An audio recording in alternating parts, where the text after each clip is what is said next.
Hello everyone, आप सब कैसे हैं?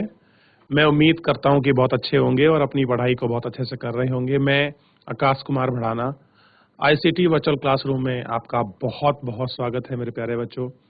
जैसा आपको पता है कि हमारी 10th क्लास है और हमारा जो बुक है भारत और समकालीन विश्व सेकंड, वो बुक हमारी पूरी तरह से आपके समाप्त हो चुकी है। और आज हम जो है इसमें बात करेंगे, आपका नई बुक है हमारी पॉलिटिकल, आपका साइंस की सत्ता की साझेदारी, इसको हम लोग आपका देखेंगे। जैसे मैंने बच्चों आपको पहले भी कहा है, कोई चैप्टर आपको पढ़ना है स्पेशल, आपको क्वेश्चन आंसर करने हैं, आपको एमसीक्यू करने हैं, आप मेरे को बता सकते हैं कोई भी स्कूल का कोई भी बच्चा की आप किस तरह से अपनी पैटर्न पढ़ाई को आप लोग जारी रखना चाहते हैं, या कौन कौन से महत्वपूर्ण टॉपिक क्वेश्चन हो सकते हैं, वो सब मैं आपको करा सकता हूँ। कोई भी आपको क्वेरी हो, कोई आपका सजेशन हो, तो आप लोग लाइव जुड़कर चैट के माध्यम से आप अपना प्रश्न, अपनी क्वेरी मेरे तक भेज सकते हैं। कुछ बच्चे बात नहीं करते तो आप लोग चैट के माध्यम से आप लोग अपना मैसेज लिखकर हम तक आपका पहुंचा सकते हैं बच्चों। क्लियर है? चलिए हम चलते हैं सीधा डिजिटल बोर्ड की तरफ। देखिए, इसको हम लोग आपका देखते हैं और इस पर हम लोग आपकी बात करते हैं। सबसे पहले जो है आपकी बुक है और पहला ही इसका लेसन है। अब इसको ध्यान देंगे, सत्ता की साझेदारी। किसको सत्ता कहेंगे और क्या है उसकी साझेदारी का मीनिंग, इस मीनिंग को हम समझेंगे।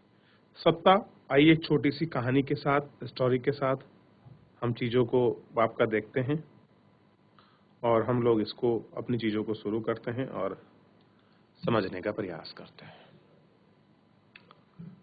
देखिए, परिचय। इस अध्याय के साथ हम लोकतंत्र की उस यात्रा को आगे बढ़ाएंगे जो पिछले साल शुरू हुई थी। यानी कि कुल मिला के लोकतंत्र की यात्रा पर हम लोगों को चलना है और सारी चीजों को हमको इसमें पढ़ना है और सीखना है। पिछले साल हमने देखा था कि लोकतांत्रिक व्यवस्था में सारी ताकत किसी एक अंग तक सीमित नहीं होती। विधायिका, कार्यपालिका, न्यायपालिका के बीच पूरी समझ के साथ सत्ता को केंद्रित कर देना लोकतंत्र के कामकाज के लिए बहुत जरूरी है। क्या करना पड़ेगा हमको? विधायिका है, कार्यपालिका है, न्यायपालिका है, इन सब चीजों को अच्छे से अगर हम इनको डिसेंट्रलाइज कर दें, विकेंद्रीकृत कर दें, तो आप सोचिए ये सारी चीजें बहुत अच्छे से हो जाएंगी और लोकतंत्र का जो काम है वो बहुत जरूरी हो जाएगा। पहले 3 अध्यायों में हम सत्ता के बंटवारे पर सोच विचार के आगे बढ़ेंगे। आइए हम बेल्जियम और श्रीलंका के 2 कथनों के साथ शुरू करते हैं। ये दोनों घटना बताती हैं कि विभिन्न लोकतांत्रिक शासन पद्धति सत्ता के बंटवारे की मांग किस तरह से निपटाती है। इन घटनाओं से यह समझने में मदद मिलेगी कि आखिर लोकतंत्र में सत्ता के बंटवारे की जरूरत क्यों होती है। इससे हम सत्ता के बंटवारे के उन रूपों की पर बातचीत कर सकेंगे जिनकी चर्चा 2 अगले अध्याय में आपका की गई थी। ठीक है? और इस पे हम इन सब चीजों को हम लोग आपका देखेंगे और आपका बात करेंगे। देखिए, बेल्जियम और श्रीलंका। बेल्जियम यूरोप का एक छोटा सा देश है। क्षेत्रफल में हरियाणा राज्य से भी छोटा है। इसकी सीमाएं फ्रांस, नीदरलैंड, जर्मन, लैम्सबर्ग से लगती हैं। इसकी आबादी 1 करोड़ से थोड़ी अधिक है, यानी हरियाणा की आबादी से आधा। इस छोटे से देश समाज में जातीय बनावट बहुत जटिल है, यानी कि वहां अगर हम कास्ट सिस्टम को देखेंगे, थोड़ा सा जो स्ट्रक्चर है वो थोड़ा डिफरेंट है। क्लियर है? कहाँ की बात कर रहे हैं? देश का एग्जाम्पल लिया है हमने बेल्जियम, यूरोप की ही आपके कंट्री, और उसका हम लोग आपका कंपेयर कर रहे हैं हरियाणा राज्य से। ध्यान रखें बच्चों, किससे कर रहे हैं? हरियाणा आपके राज्य से हम लोग इसका कंपेयर कर रहे हैं और कह रहे हैं कि थोड़ा जो जाति बुनियादी है वह आपका जटिल है। देश की कुल आबादी का 59% हिस्सा फ्लेमिश इलाका है। इसमें डच बोलता है और से 40% हिस्से के लोग वेलोसेनिया क्षेत्र में रहते हैं, जो आपका फ्रेंच बोलते हैं। यानी कि 2 भाषा हो गई, एक डच हो गई, एक आपके फ्रांसीसी हो गए। डच का परसेंटेज ज्यादा है, फ्रेंच का कम है। शेष 1% में लोग जर्मन बोलते हैं और कह रहे हैं कि 1% लोग ऐसा भी है जो आपका जर्मन बोलते हैं। राजधानी ब्रुसेल्स के 80% लोग फ्रेंच बोलते हैं। कह रहे जो कैपिटल है ब्रुसेल्स, वहां पर 80% लोग क्या बोलते हैं आपका फ्रेंच लैंग्वेज बोलते हैं और 20% आपका डच बोलते हैं। अब अल्पसंख्यक फ्रेंच जर्मन लोग तुलनात्मक रूप से ज्यादा समृद्ध और ताकतवर रहते हैं। कैसे हैं आपका, अगर हम लोग इनका कंपेयर करेंगे तो कंपेयर करने से हमको पता चलेगा ये ज्यादा आपके ताकतवर हैं और ज्यादा मजबूत हैं, ये सब चीजें हमको दिखाई देगी। बहुत बाद में जाकर आर्थिक विकास और शिक्षा का लाभ पाने वाले डच भाषी लोगों को इस स्थिति से नाराजगी थी। इसके चलते 1950 से 1960 के दशक के बीच फ्रेंच और डच लोग वाले समूह के बीच तनाव बढ़ने लगा। इन दोनों समूह के टकराव का सबसे तीखा रूप ब्रुसेल्स में देखा। यह एक विशेष तरह की समस्या थी। डच बोलने वाले लोग संख्या के हिसाब से अपेक्षाकृत ज्यादा थे, लेकिन इन और समृद्धि मामले में ये आपके कमजोर अल्पमत थे। आइए इस स्थिति की तुलना एक और देश से करते हैं। श्रीलंका एक द्वीपीय देश है जो तमिलनाडु के दक्षिणी तट के कुछ किलोमीटर दूर स्थित है।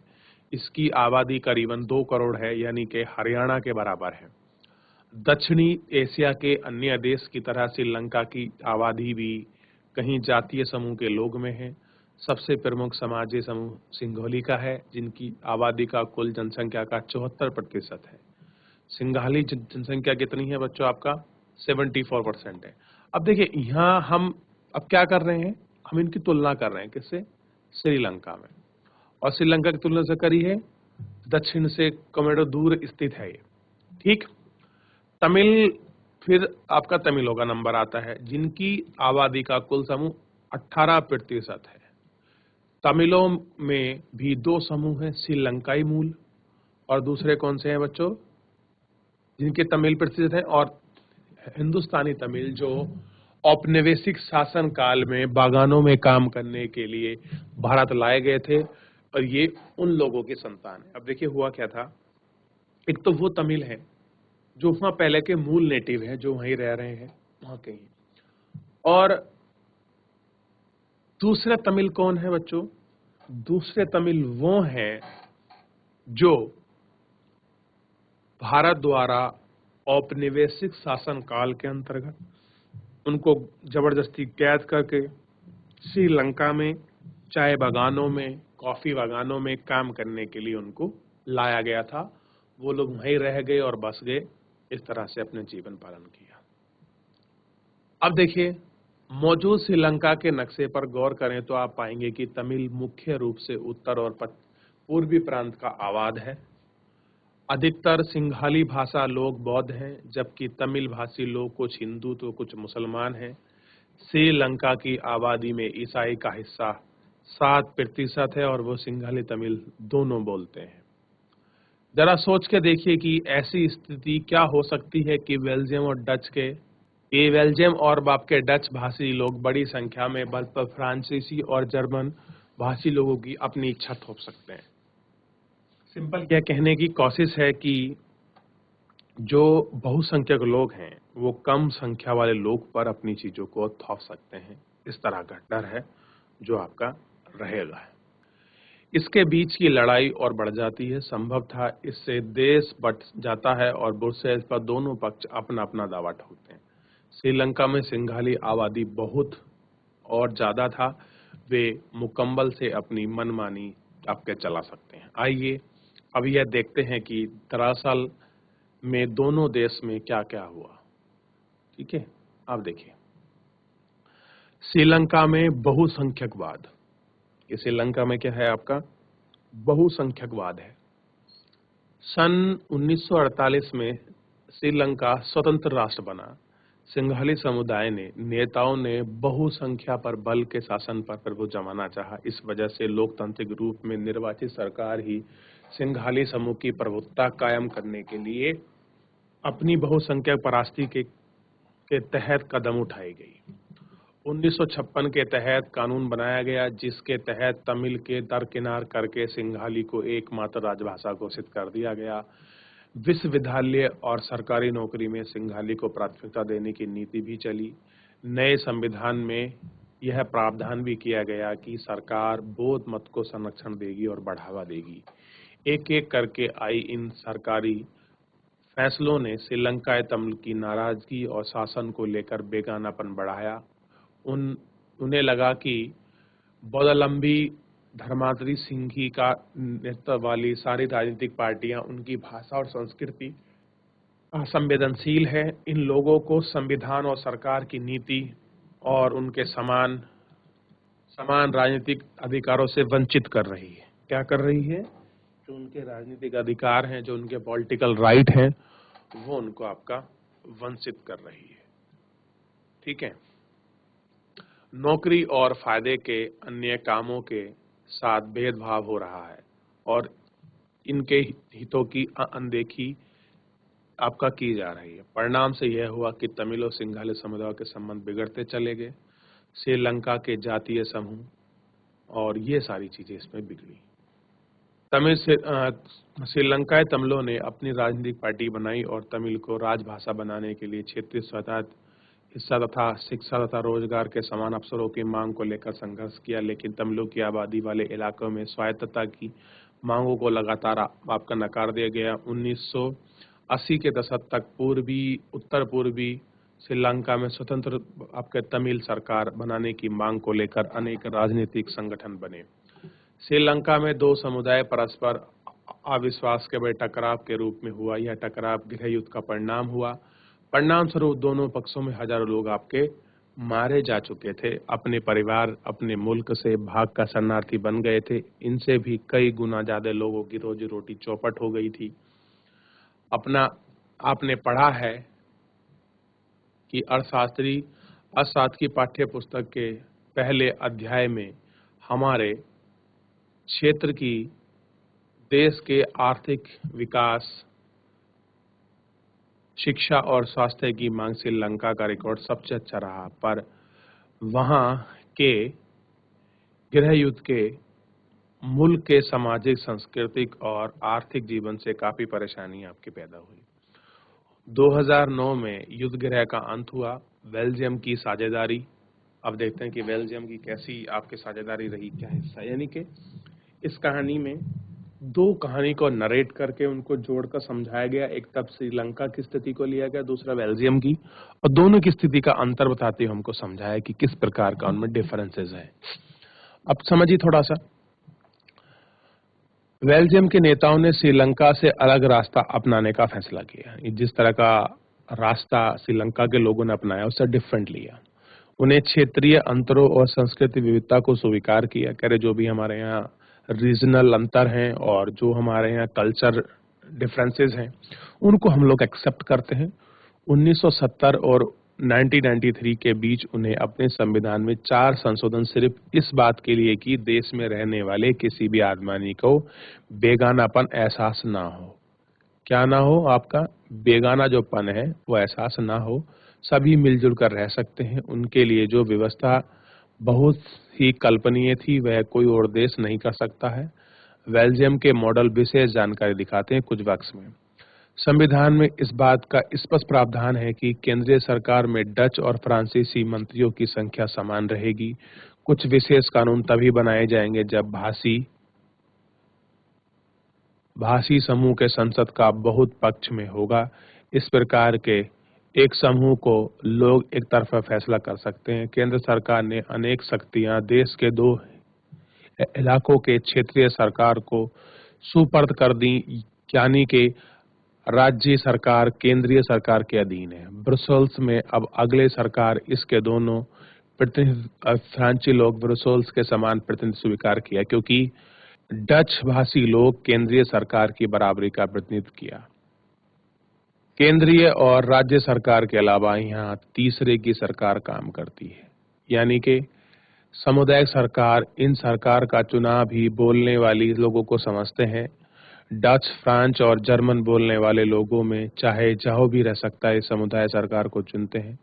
इस सरकार को संस्कृति, शिक्षा, भाषा जैसे मामलों में फैसला लेने का अधिकार था। आपको बेल्जियम मॉडल के जटिल रूप में लग सकता है कि निश्चित रूप से जटिल खुद बेल्जियम में रहने वाले लोगों पर व्यवस्था काफी सफल रही। इस मुल्क में गृह युद्ध की आकांक्षा पर विराम लगा, वरना गृह युद्ध की स्थिति में बेल्जियम सरकार के आधार पर 2 टुकड़े में बांटा गया। तो किस तरह से ये बेल्जियम की जो स्थिति है वो आपकी बिगड़ रही है, कैसे ये सारी चीज़ें हम इसमें समझ सकते हैं और कैसे हम इसमें आपका ये सारी चीज़ों को इनमें हम देख सकते हैं। ठीक, अब देखिए बेल्जियम तथा श्रीलंका की इन दोनों कथाओं से यानी कि स्टोरियों से हमको ये शिक्षा मिलती है कि दोनों ही देश लोकतांत्रिक हैं, फिर भी सत्ता में साझेदारी के सवाल को उनका अलग-अलग ढंग से निपटाने की कोशिश की गई। साझेदारी मतलब जो शासन चलेगा, उसमें हर एक वर्ग, हर एक पक्ष का अपना प्रतिनिधित्व होना चाहिए। बेल्जियम के नेताओं को लगता था कि विभिन्न समुदाय और क्षेत्र की भावना का आदर करके देश की एकता का संभव है। इसी एहसास के चलते दोनों पक्ष की साझेदारी करने का सहमत हुए। श्रीलंका में ठीक उल्टा रास्ता अपनाया गया। इससे यह पता चलता है कि बहुसंख्यक समुदाय दूसरों का प्रभुत्व कायम करने और सत्ता में उनको हिस्सेदार ना बनाने का फैसला करते हैं, तो इससे देश की एकता का जो संकट में पड़ सकती है, जो संकट है वो आपका जो एकता है वो आपके संकट में जो है आपका पड़ सकती है। ये इनको देखना है। अब बात कर रहे हैं सत्ता में साझेदारी क्यों जरूरी है।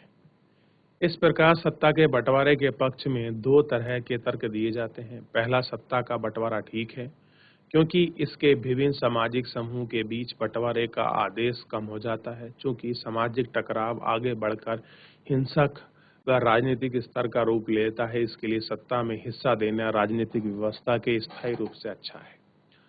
बहुसंख्यक समुदाय की इच्छा को बाकी सभी पर थोपना तत्कालीन तौर पर लाभार्थी नहीं है।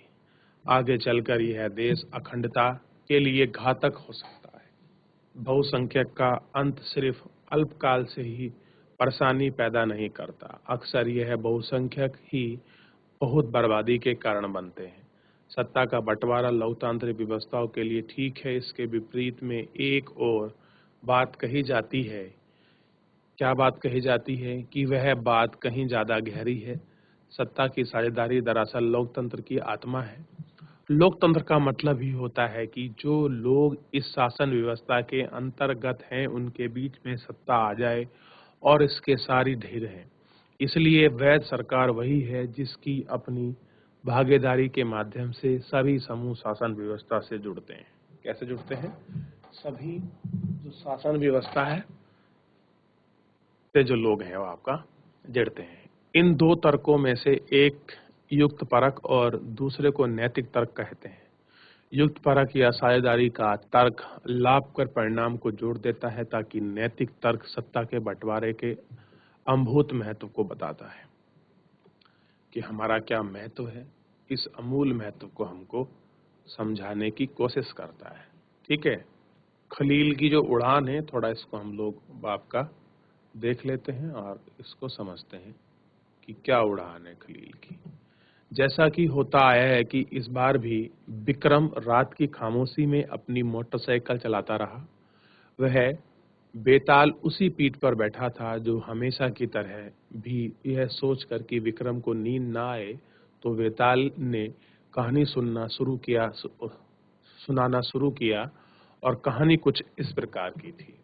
पेरिस शहर में खलीफा नाम का एक आदमी रहता था जो अपने माँ बाप अलग अलग समुदाय के थे। जो उसके कहते जो मदर फादर थे वो अलग अलग कास्ट रीजन समुदाय के थे। उसके पिता ऑर्थोडॉक्स ईसाई थे, माता उसकी सुन्नी मुसलमान थी। आधुनिक शहर के लिए कोई अनूठी बात नहीं थी। मुसलमान भी पड़ोसी देश आपके सीरिया के एक साथ एकीकरण की छेड़ने की मांग पर सहमत हुए। जब ईसाइयों और हम मुसलमानों के बीच समझौता हुआ तब दोनों की आबादी लगभग बराबर थी। बाद में मुसलमान स्पष्ट रूप से बहुमत में आ गए और दोनों पक्ष अभी भी उस समझौते का आदर करते हैं और उसको मानते हैं।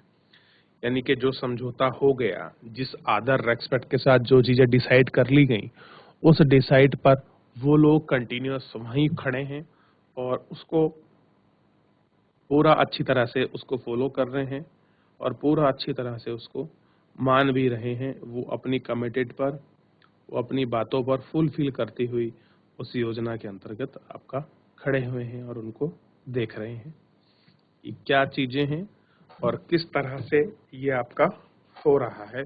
ये आपको देखने का और विजन बनाने का एक बहुत बड़ा और आप इसको समझ सकते हैं। अब क्या कह रहे हैं कि अभी कहानी खत्म भी नहीं हुई थी कि टीवी टावर के पास पहुंचा गया, वहां वे रुक सकते थे। बेताल ने जल्दी से कहानी खत्म की और अपना सवाल विक्रम से पूछा, अगर आपको लेबलिन का कानून फिर से लिखने का अधिकार मिला होता तो आप क्या करते? क्या आप पुरानी व्यवस्था को चलने देते या कुछ नया लाते? तो बेताल विक्रम और उनके बीच में समझौते को दोहराना नहीं भूला। अगर आपके दिमाग में यह जवाब स्पष्ट है कि आप भी नहीं बताएंगे तो आपकी मोटरसाइकिल जाम हो जाएगी और आप आगे नहीं बढ़ पाओगे। ये कहानी थी आपकी विक्रम और बेताल की कहानी के साथ हम चीजों को समझ रहे थे कि किस प्रकार के संधि समझौते, किस तरह के अग्रीमेंट, एक सहमति एक दूसरे वर्ग समुदाय के साथ राष्ट्र में रहने की जो भावना है उसको वैल्यूज देते हैं। तो सब चीजें स्वार्थ में होती हैं, सारी चीजें बहुत अच्छे से चलती हैं, किसी प्रकार की कोई चीजें आपकी दिक्कत नहीं होती है और सब चीजें बनी रहती हैं। ठीक है बच्चों, अब देखिए, क्या आप बेचारे विक्रम को बेताल के सवाल का जवाब देने में आप लोग मदद करेंगे? जो उसका सवाल है आप उसमें हेल्प करेंगे? क्या चीज है, किस तरह से वो आपका जवाब दे सकते, इसको आपको देखने की आवश्यकता है और इसको आपको देखने की जरूरत है। तो यहाँ तक कोई चीज ऐसी है जो आपको समझ ना आई हो तो आप मुझसे बच्चों जो अपना डाउट है वो आपका मुझसे पूछ सकते हैं। कोई भी बच्चा किसी भी क्लास का। क्लियर है बच्चों? चलिए आगे देखते हैं। सत्ता की साझेदारी का जो रूप है हम उसको देख लेंगे। आइए, राजनीतिक सत्ता का बंटवारा नहीं किया जा सकता, इस अवधारणा के विरुद्ध सत्ता की साझेदारी का विचार सामने आया था कि जो राजनीतिक सत्ता है, जो आपकी पॉलिटिकल पावर है, हम उसको आपका नहीं बदल सकते, हम उसको आपका नहीं देख सकते। इसका जो अवधारणा थी वो हमारे सामने आई थी, ठीक है, और इसको हमको देखना भी था। इस धारणा के विरुद्ध सत्ता की साझेदारी का विचार सामने आया और लंबे समय की यह मान्यता आपकी चली आ रही थी कि सरकार की सारी शक्ति के लिए एक व्यक्ति या एक समूह, एक किसी खास स्थान वाले आपके रहने वाले व्यक्ति समूह के हाथ में नहीं रहनी चाहिए। यानी कि कुल मिलाकर जो पूरी राजनीतिक सत्ता है वो किसी एक वर्ग या एक व्यक्ति, एक समूह के पास नहीं रहनी चाहिए, जिससे कि आपकी निरंकुशता ना आए और शासन थोड़ा अच्छा रहे। इस सब के लिए ये सारी चीजें आपके करी गई, ठीक है।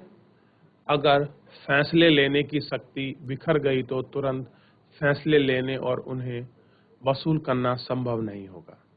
तो इसमें हम लोगों ने देखा कि सच्चाई की साझेदारी में कि एक ही व्यक्ति के हाथ में पूरा शासन, पूरा प्रशासन नहीं होना चाहिए और जिससे कि ये आपकी निरंकुशता ना फैले और शक्ति जो है और बैलेंस रहे। अब कह रहे कि ऐसा करना भी आपका संभव नहीं होगा। लोकतांत्रिक का एक बुनियादी सिद्धांत है कि जनता की सारी राजनीतिक शक्ति का स्रोत है और कह रहे कि एक सिद्धांत है कि जनता की जितनी भी सारी शक्तियां हैं वो शक्ति किसके पास है, इसका स्रोत है जनता के पास। इसमें लोग स्वयं शासन की संस्थाओं के माध्यम से अपना शासन चलाती हैं। एक अच्छे लोकतांत्रिक शासन में समाज के विभिन्न समूहों और उनके विचार को उचित सम्मान दिया। सार्वजनिक नीतियां तय करने में सबकी बातें शामिल हैं और कह रहे हैं कि जो सार्वजनिक चीजें हैं इनकी बात करने में ये सारी चीजें क्या हैं आपकी शामिल है। इसीलिए लोकतंत्र शासन को अच्छा माना जाता है, उसमें ज्यादा से ज्यादा नागरिकों को राजनीतिक सत्ता का हिस्सेदार बनाया जाता है। क्या बनाया जाता है? राजनीतिक आपकी सत्ता का हिस्सेदार बनाया जाता है। आधुनिक लोकतंत्र व्यवस्था में सत्ता की साझेदारी के अनेक रूप हो सकते हैं। आइए हम कुछ प्रचलित एग्जाम्पल्स पर गौर करें कि कुछ ऐसे प्रचलित उदाहरणों को गौर करें और उन उदाहरणों को हम लोग आपका देखें कि क्या चीज है। समझिए, पहला, शासन के विभिन्न अंग जैसे विधायिका, कार्यपालिका और न्यायपालिका के बीच सत्ता का बंटवारा रहा है। यानी कि कार्यपालिका हो गई और विधायी पालिका हो गई और आपकी न्यायपालिका, इन सब पालिकाओं के बीच क्या रहा है, अपना एक सेपरेट डिवीजन रहा है। ठीक, इसमें हम सत्ता का क्षैतिज वितरण कहेंगे। कैसा कहेंगे? हॉरिजॉन्टल। ये क्षैतिज वितरण है क्योंकि इसमें सरकार के विभिन्न अंग एक ही स्तर पर रहकर अपनी शक्ति का उपयोग कर सकते हैं। ऐसे बंटवारों को यह सुनिश्चित हो जाता है कि कोई भी एक अंग सत्ता का असीमित प्रयोग नहीं कर सकता। हर अंग को दूसरे पर अंकुश रखता है। इसमें विभिन्न संस्थाओं के बीच सत्ता का संतुलन बना रहता है। लोकतांत्रिक संस्थाओं के बारे में 9वीं कक्षा में हमने पढ़ा और आपका देखा है कि हमारे देश में कार्यपालिका सत्ता का उपयोग करती है जरूर, पर यह संसद के अधीन कार्य करती है। किसके अधीन कार्य करती है बच्चों? संसद के जो अधीन है उसी के अधीन ये सारा काम करती है और उसी के अधीन ये सारी चीजें होती हैं।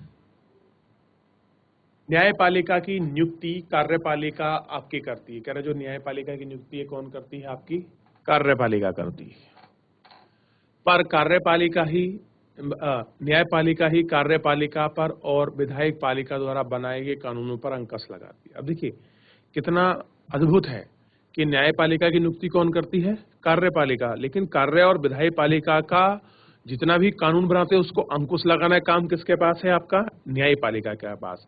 इसी व्यवस्था को नियंत्रण और संतुलन का सिद्धांत भी कहते हैं। क्या बोलते हैं?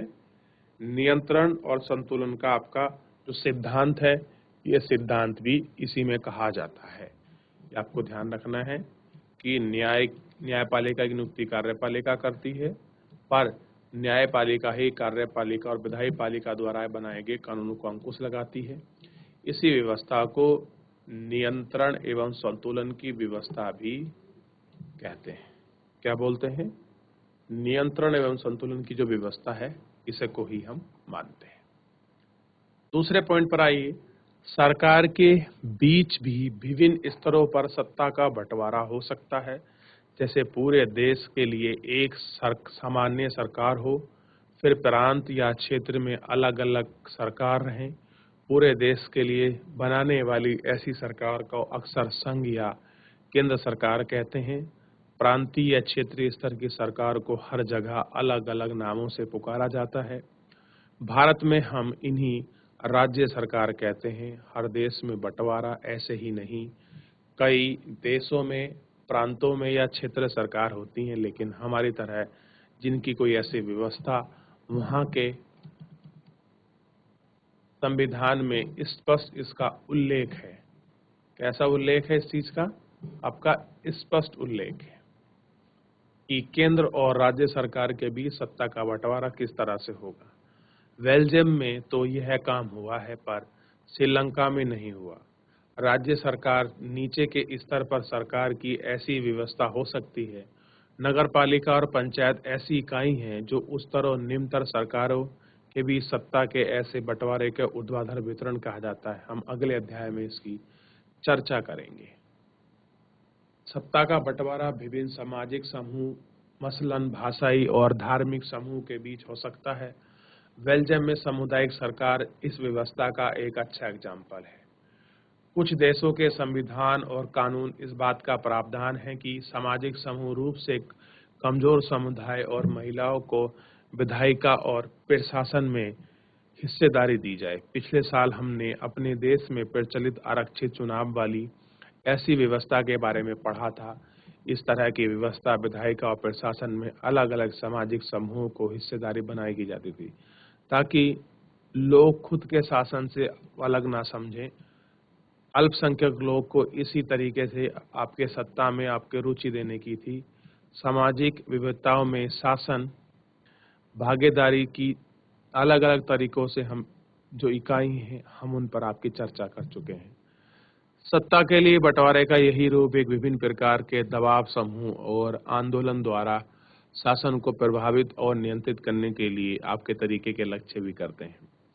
लोकतंत्र में लोगों को अपने सत्ता के दावेदार के बीच चुनाव करना और उसका संकल्प है। चलिए इस पॉइंट को हम लोग एक्सप्लेन करके ही समझेंगे कि क्या चीज है और कैसे है।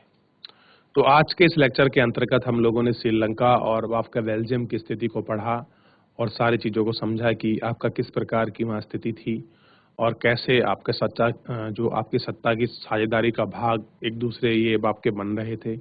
इन सभी को हमने देखा, इन सभी पर हमने विचार किया। मैं उम्मीद करूंगा कि मेरे प्यारे बच्चे घर पर जाकर अपने लेक्चर को पढ़ेंगे और रिवीजन करेंगे। किसी प्रकार का कोई डाउट है तो आप लोग हमसे लाइव जुड़कर चैट के माध्यम से अपनी क्वेरी हम तक भेज सकते हैं। कोई भी स्कूल का कोई भी बच्चा। आज के लिए इतना ही, मिलते हैं नेक्स्ट लेक्चर में। धन्यवाद।